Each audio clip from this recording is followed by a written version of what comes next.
Welcome to the Angel Investors Network podcast, the first national angel group founded online in 1997, dedicated to perpetuating free enterprise, capitalism, and supporting the American dream. In addition, Angel Investors Network is the organization behind the powerful Mastermind Investment Club, dedicated to harnessing the philosophy of a mastermind to increase success with their investment portfolio. Laura Rubenstein is a social media and marketing strategist and founder of the Social Buzz Club. On the podcast, Laura brings together successful entrepreneurs to share with you how they grow their business, and you can too. And now, here's your host, Laura Rubenstein. Welcome back, everyone, to the Angel Investors Network podcast. I'm Laura Rubenstein, your digital media marketing strategist. I am very excited today because we have a special guest with us who is going to help you move your startup business to the next level. So I'd like to welcome Christine Bottagaro. Hi, Christine. Hi, Laura. Thanks for having me. I'm so glad you're here. And just a little bit about Christine. Christine does high-tech software marketing for pre- and post-IPO and private equity-funded companies, and most recently served as the CMO at Rogue Wave Software. So I would like to back up a whole bit and ask, how did you get started? Where did you grow up? What was your childhood like? Hopefully you've got a lot of time here, Laura, because that's a long story. No, I grew up in Washington, D.C., and decided that after a trip out west to Wyoming, that the West was for me. So I went to the University of Colorado a couple of times and then ended up in high tech just kind of as a fluke. So I applied for a job in professional services and high tech, and then I just fell in love. And Boulder is a nice little hotbed of a lot of high tech, a lot of startups, smaller companies. And being around really smart people doing really cool things, and the extensive learning and ability to learn is really what's kept me there. So after my first start into that, I went to Sybase and spent a decade there. Oh my gosh. And then Sybase was acquired by SAP. Spent about 18 months there, and then went to Rally Software, which is an agile ALM tool startup here in Boulder, and then went to Rogue Wave Software. And I just left there to take a little bit of a breather and get some time off. And now here visiting with you. I love it. Thank you for being here. And so you're in marketing, you've seen these companies grow. What do you like most about the work you do? What really lights me up, Laura, and thanks for asking that, because I don't get to talk about this very much, but is the ability to take very, very complex things, technology problems that we help solve, and then translate that into market-facing messages. So just sort of acting as an interpreter for bits and bytes into the use cases, how customers use the software, what the outcomes can be, how they're helping to solve very complex problems as well. So that to me is always really interesting. There's so much learning. I get smarter every day, and I feel like my gift is to be able to kind of simplify that and put it in a way that people can grasp. I have to translate what I do to my family, who are a bunch of lawyers and academics and all these people that don't play in software. So that forces me to be really honest about, do I know it enough to be able to explain it simply? And that honestly is the most fun part of it, is understanding more and then simplifying that to the market. It's a gift, and it's a great service too as well. And since you are an expert problem solver and person who can simplify things, I was wondering if you could share with us some of the common mistakes you see that other software companies make and how you would solve them. Yeah. I think sometimes you can get all caught up in your own, you hear the drink your Kool-Aid, right? But you can get caught up in the coolness of your solution and really forget to address what it's like for the customer. Are you truly meeting their needs in a unique way? And if you're not, you got to go back to the drawing board. We all have great ideas. Do they all monetize? Do they all result in success and growth? That remains to be seen. But oftentimes people just get caught up in the idea and the cool tech for cool tech's sake versus saying, what does this really mean in the markets? Are we meeting a gap, a need that's there currently? Are we going to build that need, right? Because it doesn't have to currently exist. And really just kind of take a step back and be objective about it and take the passion out of it, which is amazing.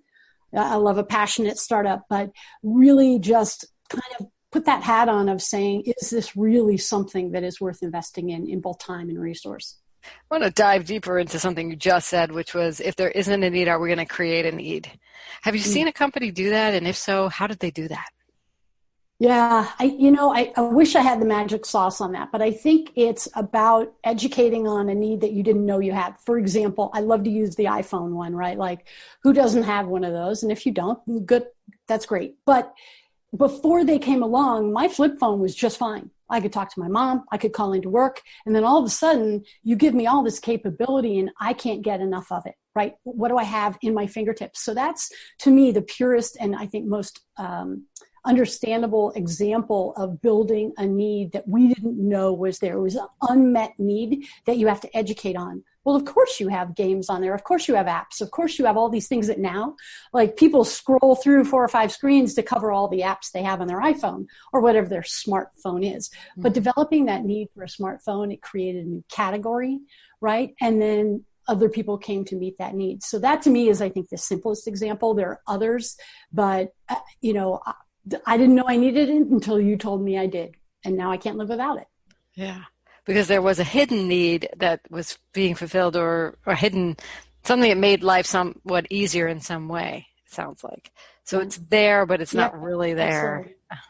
It's like, it's not exposed. It's not, I was just going to say, oftentimes it's not articulated, Laura, right? Like, I'm not, you know what I really wish? I wish I had a heavy glass thing that I would carry around all the day with all this stuff on it. You'd be like, why would I want that? That's crazy, right? My flip phone's tiny. It's easy. I put it in my front pocket. I'm good to go. So you do have to educate on that, but there is an unmet need that you can fulfill. Yeah. And, I really, like, there's going to be some unmet need here in, like, all the Amazon boxes that come. Somebody's got it. There's a need here because I'm like, I feel so wasteful. There's a need there. Like, I don't want to feel wasteful. What can be invented, right? So I'm looking forward to the person who fills that category gap. Exactly. That we're all going to want to pay for, right? Exactly. Yeah, it's worth it. Or that the manufacturer, kind of says, I'm going to pass along the cost and we all take a part of it so that it's not waste, right? Okay, I'll pay a little bit more so that it's not in a landfill. That's worth it to me. Exactly. So what is along the way, you've had so many great experiences, what is some of the best advice you've received? I think it's really about the team. And I look back at my growth and the mentors that I have. And yes, they're skill-based. You have to understand. Okay, let me back up. There are some things that absolutely are immutable. You have to understand your customer. You have to understand the technology. You have to understand how it meets the market. But the things that people don't tell you are what it's like to manage a team and what it's like to carry responsibility for that. As a CMO, you're on the hook for everything that your team does and doesn't do. So you find that you're in a different level of decision making, whereas I would say a lot of times there's mentorship and there's guidance. And what ends up happening is maybe you can bring along people that have some value, but they're maybe underperforming. And that's okay. But at some point, when the CEO is staring at you and saying, well, how come you're underperforming in this area? It's on you. And you have to make those hard decisions. And so I think, one of my bosses is like, you got to cut it, you got to cut it quick, whether it's a bad program, whether it's an employee that's underperforming. And you know what? They may be better off in a different role. Let's figure that out. But really understand the buck has to stop with you. That's a hard lesson to learn. And nobody kind of prepared me for what that was until I hit that wall.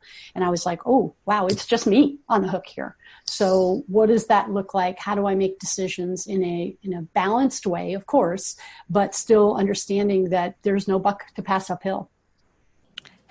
So did it change the way you made decisions, it sounds like? It did. It put a different light on it. Whereas before I was the coach, I was the mentor. I can bring along underperforming employees. I can find the value in people. And at some point the clock starts ticking and you have to make harder decisions, maybe faster. But that's my own personal experience. I don't know how applicable that is. I think, the learning, the team building, the transparency, all of that comes with every role, is to be able to say, this is mine, I own it, and everyone's a part of it. And what does that look like in terms of all your decision making? So what advice would you give to someone who kind of got themselves stuck in that position, didn't realize they were responsible, and oh my gosh, Yeah. the buck does stop with me? Yeah. Yeah, it's hard. I think you have to have a lot of confidence in what you think is the right thing to do, and transparency with not only if it's a person or a program, and say, hey, look, we thought these would be the outcomes. Let's look at program. We thought these would be the outcomes and it didn't meet those. And that is something we're going to pivot away from. So in the next 3 months, we're going to be rebuilding, we're going to be reinvesting, we're going to be de-investing, whatever that is. But I really think that transparency across all of your stakeholders, and that's peer level, that's boss level, that's your team, saying, hey, you know what, we're all learning from this. What's the pivot look like? How long is it going to take? And what are the repercussions? And you got to own it. And you got to have the confidence that says, I'm okay with this, whether it's a mistake or whether it's just a change in the view. You have to be okay with owning that, instead of like, oh, it's okay, it'll be fine, we'll just wait it out. You gotta kind of fail fast, as we say in the agile world. And then make your course corrections, right? Make your new decisions based on what you learned. Yeah. Okay, that's kind of obvious. And at the same time, when you're in the thick of it, you don't think to do it a lot of times. Yeah, exactly. And there's also sunk cost, right? That whole mentality of like, well, I've already invested this amount. If I go away now, then all that investment is gone, instead of saying, okay, well, I can continue to invest, which is an even crazier decision, right? So that sort of mentality is hard to break from. I think that's the tough decisions you have to make wisely. Not easy, not the same each time, I would imagine. Yep, exactly. It's like, sorry, Laura, but it's like kids. After one, I thought, I got this figured out. Like the second kid, I'm just going to be able to apply all of my learning. And then the second kid comes and it's a whole different set of problems. You're like, what the heck? Nothing I learned applies. I got to start all over again. So it's the same kind of thing in work. Different kid, different rules, right? Different problems. So you've seen a lot of different companies and worked with them in the capacities of chief marketing officer and marketing brand strategy. And what did you find worked best to attract more business? I think really having a very solid voice. Anymore, you'll hear talk about content marketing, and to me, that's just marketing, right? It's a little bit redundant. But I was just thinking today about a blog post that I want to write, is that marketing today is about education, and education is the new selling. So nobody wants to be sold to. They want to be educated, and you can educate towards your solution and tell people what matters in this. Here are the 5 attributes you ought to consider, and maybe you're great at 4 and not on the 5th. But, there's an educational element. And again, kind of going back to the iPhone, like you didn't know you needed this, but you certainly need it. And people, oh, okay. But nobody wants to be sold to. So that's squarely in the camp of marketing, is to be able to educate with some thought leadership, with taking other voices, analysts, pundits, whoever is writing about it. Laura, from your perspective, right, your Social Buzz Club, what do you hear? Pulling all that together and saying, this is what you need to know about a subject, and get some eyeballs to that. And then you'll naturally get people attracted to you, and then hopefully drive towards a conversation where your solution is the right answer. Yeah, I've always said for years and years, it's like, sell me. And what I'm asking someone to do is teach me why I should, and address every single one of my concerns, and help me understand why your product solves those concerns and how. And in the process, I'm learning. I actually call Home Depot University, because I learned how to fix my house by going there and telling them I have this problem. What do I use to fix it? Right. And they have great employees who, have done projects for years and years. Oh, you have a scratch on your table? Well, you got to take off the varnish with this paint and use that. I'm like, I got a whole education, and then I'm buying that product. Right. So this is what you're talking about, is that content. It's absolutely right. And that's, to me, sell me on this, because in order to sell me, and nobody wants to be, like you said, sold to, but I want to be educated so I can know what to buy as the buyer. So. Yeah, and I'm also a big Challenger fan. So the Challenger sale, and it's a book, probably 5 years now, but it's really about teaching with insight. And, I tell our reps, when you call, you say, hi, Laura, it's Rob with so-and-so company. I spoke to 4 other podcasters this morning, and this is what they said their biggest problem was. And at that point in time, you're probably going to listen, aren't you? Right? So use the knowledge that you have and share that. If somebody calls me up and says, I spoke to 3 other CMOs this morning and they said X and Y, I'm all ears. Because how many in a day do I talk to? Probably 0. Right? I'm doing my work. I'm doing my thing. So again, really looking at how you can educate. It doesn't always have to be about the solution. It could be, here's what I've heard from other people. Like Laura, I'd be like, of the 8 people you talk to, what's the one theme that's the most interesting to you? I want to know that answer. That helps me get better, right? So know what you know and be willing and able to share that to the people that are their peers. And there's so much value in that. You can drive audiences all day long. Exactly. And that's what we're doing this podcast for. I mean, you're one of several CMOs that we have interviewed, and we hear different things and we hear some similar things. And the nice thing about the similar things is that there's a consistency, like to this wisdom. And then the other thing is the creativity and the nuances that didn't come out in one show come out in another show. So I love that you're here doing this. And I want to know, what are some of the secrets or types of marketing you use to grow that were your favorite? I know you talked about content, but was there anything specific you did with that content that was like a little hack? Yeah, that's good. And I wish I had the answer to it, but it's you kind of have to parlay content into all the different channels anymore. There's so much democratization of information, right? People can consume it any way they want, whether it's Twitter or LinkedIn or New York Times or whatever the channel is, or coming to a vendor website or analyst website, whatever. You have to be in all of those places. So there used to be this whole sort of thought that people would come to your living room, right, and listen to you. And now it's, you've got to be in all of these other living rooms with some sort of presence. But what that does is give you the opportunity to take one piece of content, like a nice meaty piece that's kind of a cornerstone, a keystone piece, and then parlay that across the 8, 12 dozens of channels. So you can take, 140 characters, I think it's now 220 for Twitter, and that's the piece that you want, or there's a quote and you're going to put that on your website, and then you can publish long form on the analyst. So you have to kind of think through. I always and I would tell my team this, that said, if you're developing a piece of content, it should be 1 = 6. So 6 times I want to see that elsewhere, whether it's a webinar or a slide share or podcast or whatever it is. But that same piece, that foundational piece, will serve across all.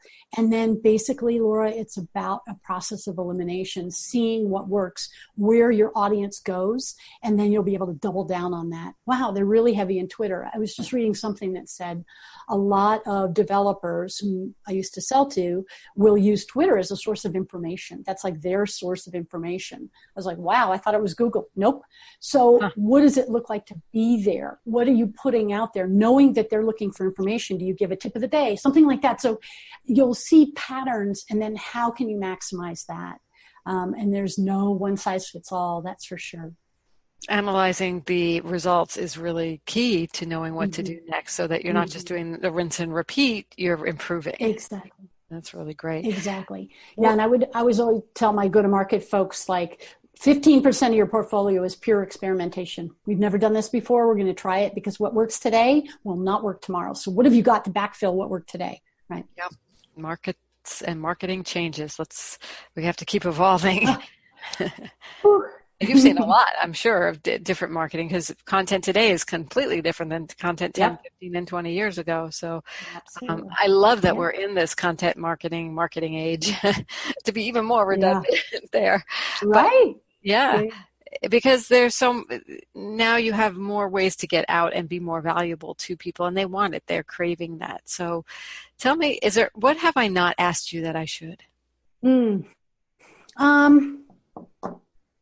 I think, you asked earlier about secrets to growth, and I think there's not really a secret per se, but it's about really making sure that whatever marketing is doing and whatever other functions are doing really map to the goals of the company. So just having, with my background in terms of large, very large, pre-IPO, post-IPO, and then private equity backed, they're all different business models. And basically it's all just different funding. But the reality of what those landscapes are is different. So is it growth at all cost? Is it modicum of growth with, less cost if you're EBITDA driven, right? If you're looking at net spend versus high revenue growth? Is it the long view? Is it we want to have a place in the marketplace?